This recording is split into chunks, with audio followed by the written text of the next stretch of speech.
আজকে আমি পনির চিলি বানাবো।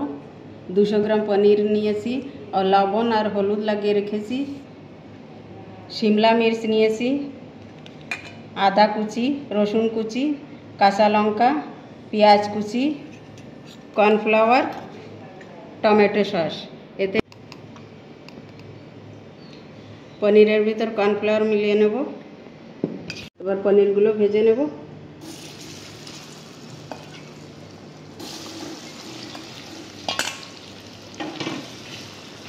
পনিরগুলো ভাজা হয়ে গেছে, এবার তুলে নেব।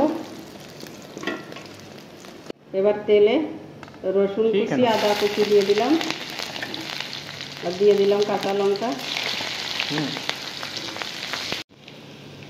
আদা কুচি, রসুন কুচি, কাঁচা লঙ্কা ভাজা হয়ে গেছে। এবার পেঁয়াজগুলো দিয়ে দেব।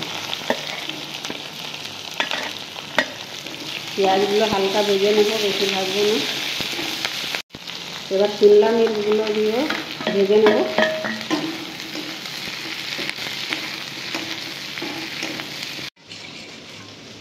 এতে কর্নফ্লাওয়ার, পনির চিলি মশলা আর সস দিয়ে, চিলি সস দিয়ে ঢেলে নিয়ে রোলটা দিয়ে দেবো।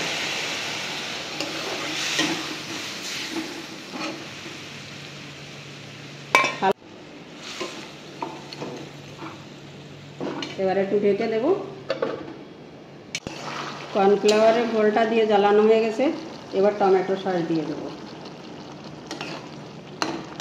টমেটো সস দিয়ে আর একটু জ্বালিয়ে নেব। পনির চিলি বানানো হয়ে গেছে।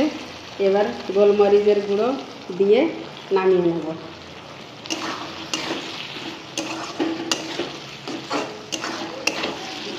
পনির চিলি রান্না হয়ে গেছে। আমার ভিডিওটা যদি ভালো লেগে থাকে লাইক করবেন, শেয়ার করবেন, সাবস্ক্রাইব করবেন। নমস্কার।